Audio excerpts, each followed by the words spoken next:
Hola. Well, it's another rainy day in the tropics, so I'm digging up all my old videos, if you haven't noticed. I'm looking forward to going to Bali, doing a workshop there in October. Couple spaces left. But these guys are, there's a whole monkey thing in downtown Ubud. It's super fun. Anyway, today, baby, is August 21st of 2019. And that moon in his earthy Taurus moon today. And she goes into Gemini on Friday, where we have a third quarter square, sun square moon, 0 degrees, 12 minutes. And today, Venus goes into Virgo. So we're going to have a Venus moon, and then Friday the sun goes into Virgo. So we're going to have a Venus square moon. We're going to have a sun conjunct Venus. We're going to have it's just like, woo! Venus conjuncts Mars on Saturday. And then that is all a beautiful. Venus and Mars are going to travel together. That's around like 4 degrees, 7 minutes or something. And it cruises on into a beautiful trine to Uranus. By Monday, Venus trines Uranus, and Wednesday, Mars trines Uranus. So, it's like a Sun, Venus, Mars, all conjunct in a trine to Uranus. Whoa. There's a little bit of an opposition, with Black Moon Lilith over there in Pisces, and that's going to intensify, as you can see in the chart. I think she's at like 12 degrees or something, so that's coming up. But Moon moves into Cancer on Sunday, cruising through there, opposite Saturn and the node on Monday, and then Tuesday, she goes into Leo. So let me just look at the camera. This guy is just so great, man. He's, yeah, look into the camera and talk to you about this. So much to say. Hola over there. Out there in YouTube land, what's going on? No sooner do you think life is one way than it turns out to be something else. I mean, it was frickin' raining this morning, and bam, the sun comes out. I could have gone out to the river, out to the park, but alas, another banana report. So much to say. I got to get going here because, wow. This is a super intense union of masculine and feminine, and I want to clarify for those that are new to the channel, when I say masculine and feminine, I am not talking about men and women. It's not the physical, it's not gender specific. We all are masculine and feminine, anima and animus. We all have a Venus and a Mars, and whether it is, in gay relationships, there's still a feminine essence, a masculine essence, transgender. It's, whether it's like, but there is this masculine and feminine, the yin and the yang that goes back for God knows how long, from the beginning, and fulfill each other, complement each other, and devote themselves to each other, and in a way do surgery on each other. And that's what this week's mantra is all about. And there's so many things that I want to bring up. Number one, let me dive in with the Sabian symbol. Last week I gave the wrong Sabian symbol. I gave the 4th degree. The conjunction is at 4 degrees 7 minutes. When you read the Sabian symbols, you bump it up to the next one. The 5th degree is like super duper coolo. It is a man becoming aware of nature spirits and normally unseen spiritual agencies. The keynote is the opening of new levels of consciousness. And I'm going to read one sentence of the consciousness is gradually reaching beyond physical characteristics and becoming aware of energy processes, of the dynamism of forces which externalize themselves as life forms. Now, this is really potent material for this Sun, Venus, Mars conjunction happening in Virgo. Virgo is an earth sign. She is the great goddess that is integrated. It is the sign of healing, the sign of especially physical healing. But we know that physical healing depends upon emotional and mental and spiritual, which is another thing that we could talk about, because there's been a little bit of an absence these days in so many circles. This brings me to the evolutionary stages. 3/4 of the world's population is in this consensus stage, and it's ruled by Saturn, and it's very third dimensional, and it's very material. And there can be this sense of what? That it's just mental, emotional, physical. And that we balance our psychology and our emotions and our body, and, that's, boom, that's all there is. And, what we want to understand here is that Virgo is opposite Pisces. The infinite spiritual domain of the unseen, the infinite, beyond mental, okay, beyond emotional, but, you can access it through, right, these different, well, with Tantra, you can even access it through the physical and the emotional and the mental. But I just want to emphasize, we've got fire, earth, air, and water. We've got 4 elements, and there's 4 bodies. And, ever since, Sir Francis Bacon, kind of, materialized scientific processes, okay, we've kind of, if you can't see it and you can't touch it, it's not real. And we've gotten kind of, there's been a certain amount of a descent. But what I want to focus on today, and what today's mantra is about, is that spiritual, that dis-ease is dis-ease. I am out of ease with the spirit, with the divine, with my own divine soul intention, process, evolutionary patterns, and growth. And it starts on a spiritual level, and then it gets into mental doubt, and you get into all kinds of games and stories and illusions, and you get, and let's look at the mental, how the mental affects the emotional. Right? Our thoughts affect our emotions. We think about, we read something or whatever, we watch this, and it triggers us emotionally.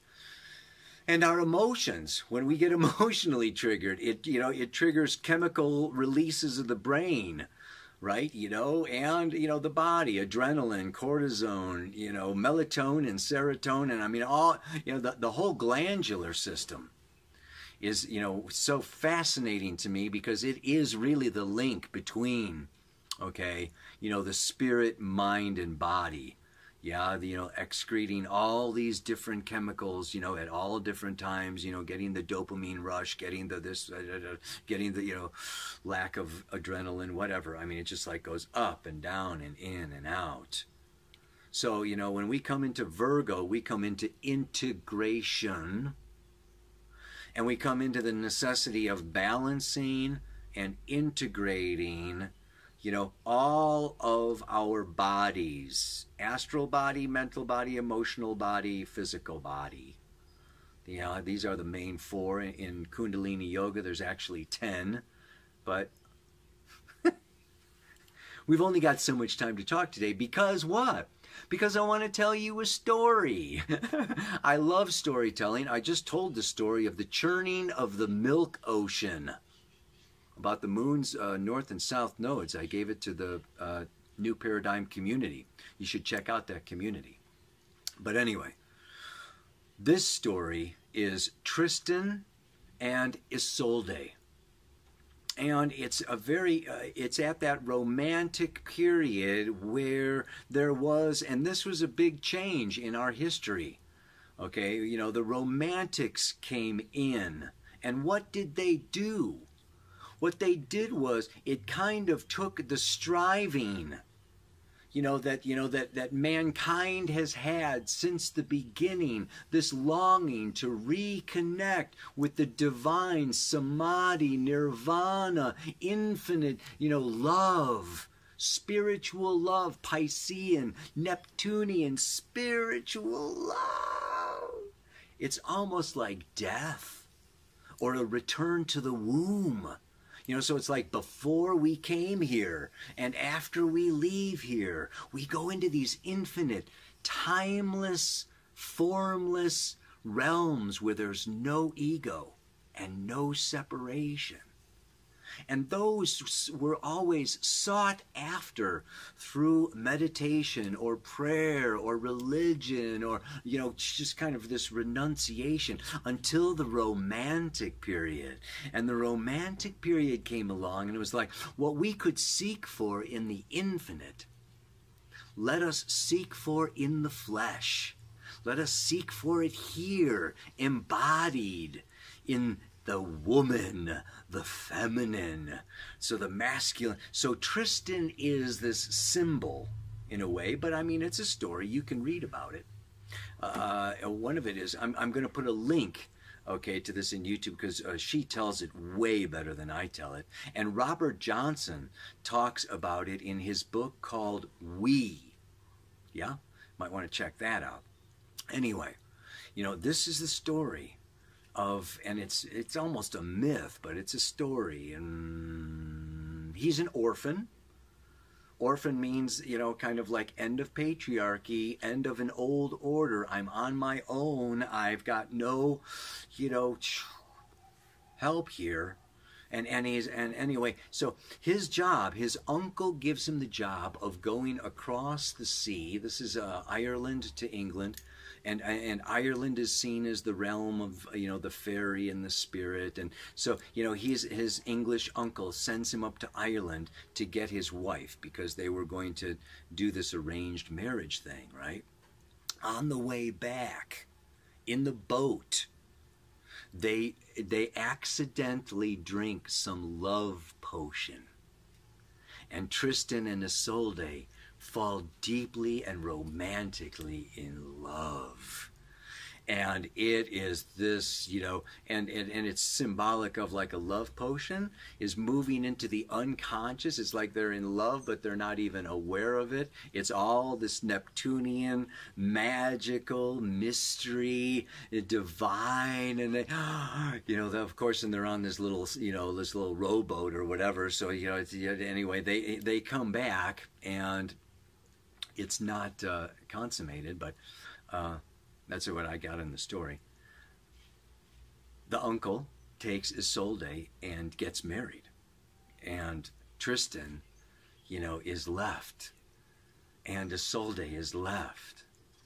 And they can't resist the love that they have for each other because it has taken them out of this world. Right? So they start meeting secretly behind Mark's back, Uncle Mark, right? And they consume each other. They consummate their relationship in love, and they fall deeply and badly. But it's all in secret. And then the authority, right? Mark discovers what's happening. And he wants to kill them. Because really, a love like this is not allowed to happen on earth. It's too divine. This is kind of the symbology, right? But rather than be killed, they escape.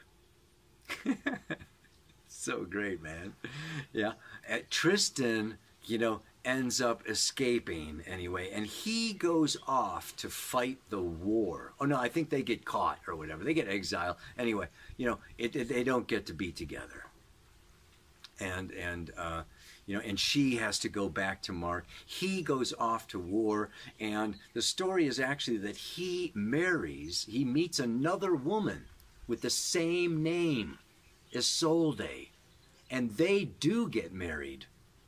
So there is this Virgo, right? As opposed to, Neptune, Pisces, divine, infinite, unconscious, just throwing cares to the wind and no responsibilities and, who cares, whatever. We can't resist our unconscious needs and desires. And this is addictions. And Pisces and Neptune and Lilith is over there now. And, it's just like, what's coming up actually is, the sun and Venus and Mars move up, and then the moon comes in. We have a new moon coming up, in Virgo, opposite Neptune and Lilith. So this is not just this week's Pele report, but you'll be seeing this going on now that the sun is in Virgo for the next month. We're talking about purifying, discriminating, really distilling our experiences and coming into, what is, how can we balance and integrate divine love, Neptune, with earthly love, Venus. It's the way I see it. And the interesting thing is they're both square Jupiter up there in Sagittarius. This is kind of a theme for the year about what is true and what is real and what is illusion and what is false. But you probably want me to finish the story. Well, I gotta say, it's tragic. What happens is, it's like after 3 years or something, or they're married, but Tristan still wants to find a way to unite with the youthful divine love experience he had with the first Isolde. And so he goes back and he's waiting for her. They make a secret time where they're going to, have a rendezvous. And he's waiting for her, and she doesn't show, and she doesn't show, and she doesn't show. And he cannot take it anymore, and he dies. And she shows. And when she arrives, he is no longer alive. And therefore, she also dies. That this divine spiritual love can only happen in the 5th, 6th, 7th, 8th, 9th, 10th, 11th, and 12th dimensions.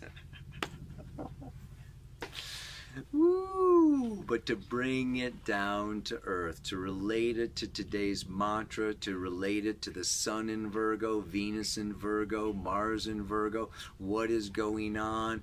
It's get your shit together.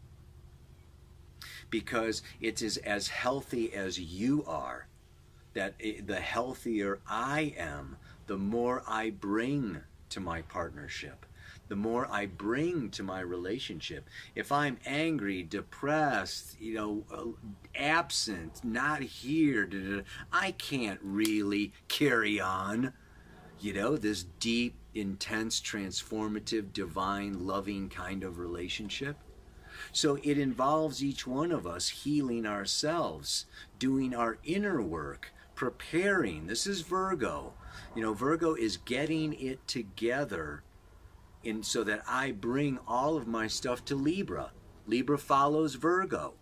So it's like this is a time period of work, of healing our physical bodies, our emotional bodies. Let's look at the emotional bodies. This goes back, to childhood, to past lives, to stories we've been told about, who we are and, what love is and, and kind of, being able to stretch ourselves emotionally, to come into places, and you're stretching yourself when you're out of comfort, when you're in discomfort, when your partner brings up some of your unconscious projections or some of your illusions.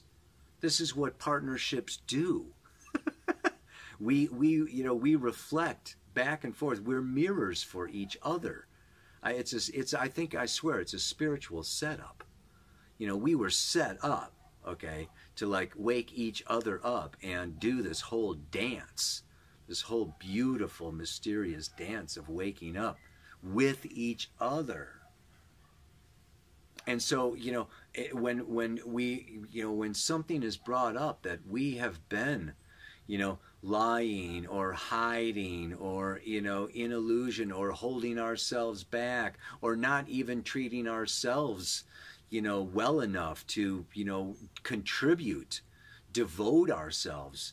So there's this, you know, it's like when this is brought up, we can deny it, avoid it, toke up about it, escape, run off, not face it, you know, and it can cause a wedge in our relationships, right? So this is where therapy, this is where counseling, this is where intentional dialogue, this is where, you know, it's like, okay, it's like sit in the discomfort and you will know that you are stretching. You know, you're wired, you know, you're stretching your emotional capacity for love and to be in relationship and partnership. And then the mantras I say, a psychic cleansing. How about that one, right? You know, love is a psychic cleansing. So our relationships are also, you know, where, yeah, we get to see our demons and we get to see our shadows and all of the, you know, all this kind of stuff comes up. All of our fears come up of being vulnerable, of being trapped, okay, you know, of being eaten alive. I was looking at the, you know, the black widow, you know, and you know how it has a tendency to eat her mate. And Laura is telling me about, you know, the praying mantis, how the you know, as soon as they you know, as soon as they consummate or, you know, do their thing, fertilize each other, the female eats the head of the male praying mantis. You know, and I'm just thinking of Spider Woman, how, you know, you know, the feminine can kind of, you know, wrap around, you know, and the masculine can feel, you know, like he's being eaten or swallowed or locked up, or so there is all kinds of, you know, and of course the feminine can feel just, you know, preyed upon, used, objectified. So it's like the masculine without the feminine can be cold and hard and ruthless, and, you know, and just use, okay, you know, and in a very physical, you know, profane way, which brings me to another link that I want to put down below. I get a lot of people that share a lot of things with me, and this is an amazing website on pornography. It's called Save Our Sexuality. I'll put the link in the notes, but it's got so much information, okay, that is like super highly disturbing. I mean, we talked about Epstein and child trafficking and things going on and the sex traffic. Now you look at pornography, it's a $97 billion business worldwide, which could feed 4.8 billion people a day, but instead it's being spent somewhere else. Talk about, you know, food problems and food shortages. Okay, then we have that it's also happening very much between ages 12 to 18. 35% of online searches are for pornography, right? And 66% of teenagers between 16 and 19, boys, okay, are daily or weekly viewing, okay, pornography. I mean, it's just like, it really goes on. 3,000 videos a second are being played. 7.26 million porn videos a day. So, you know, this is just like really, wow.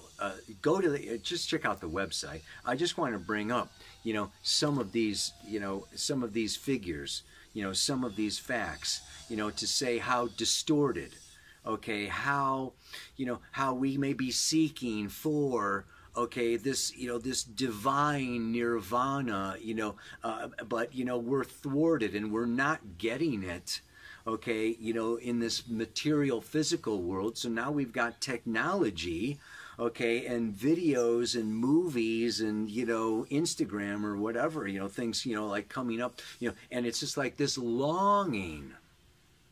There's a super longing going on with Jupiter square Neptune in particular. Neptune is in Pisces, okay, from 2012 to 2024. This is actually a 2010. 10 to 24, 14 years of Neptune in Pisces. We are all unconsciously, more or less, longing to, reach divine states of bliss. It's a part of our nature to want this experience. It's just how we go about achieving it. Is it through yoga? Is it through breath work? Is it through sex? Is it through drugs? Is it through movies? Is it through, there's so many avenues to evolve through. It's beautiful and it's wonderful and it's a symphony and you can play any instrument, okay? But, there are some that are more detrimental to our health. And so this is a time period. Virgo is about discriminating, discerning, get on that diet, you do your exercise, get grounded, get pure, purge, do a kidney cleanse, do a liver cleanse, do a gallbladder, a colon cleanse. This is just like a great time, to like really heal ourselves. And then it's about service. Virgo and Pisces is about service and offering ourselves, devoting ourselves to love, devoting ourselves to our partners. Worship, if you can, worship your partner. And then you have to, that can be another, discomfort, is even receiving devotion. We can be really challenged to receive love, especially if we don't love ourselves. So this is just kind of the energy that I feel is happening as the sun moves through Virgo for the next month, as this Venus-Mars conjunction comes together. It's an opportunity to look for those nature spirits. look to embodying, giving form to the formless. Experiencing divine love in this physical world. Let's see if we can do it. Let's see if we can, make it happen. What the old romance and romantics wanted for the last hundreds of years. Maybe we are the generation to make it happen and do it. Realize it. So yeah, baby. Ow, that brings me to what? Love is healing, supporting, and giving, perfecting, and sharing myself. A psychic cleansing and emotional clearing that restores me to optimum health. It's like I would say in the past, if you're not going to like get healthy for yourself, get healthy for somebody else. Do it for somebody else. But that doesn't work. Sorry, I don't think that's possible. You can't really change yourself for somebody else. I'm sorry. I've tried it. I've had people try it. For me, and it just doesn't work. You have to do it for yourself. It's like you decide, for yourself. I'm going to do this for myself. You can't change yourself for a relationship. A relationship can inspire you to change yourself, but you just got to own it. And this is what Virgo is like really all about. Yeah. So. One last time, let you go. It is what? Love is healing, supportive, and giving. Perfecting, and sharing myself. A psychic cleansing and emotional clearing that restores me to optimum health. May you be restored through Virgo. Namaste. Aloha. So much love.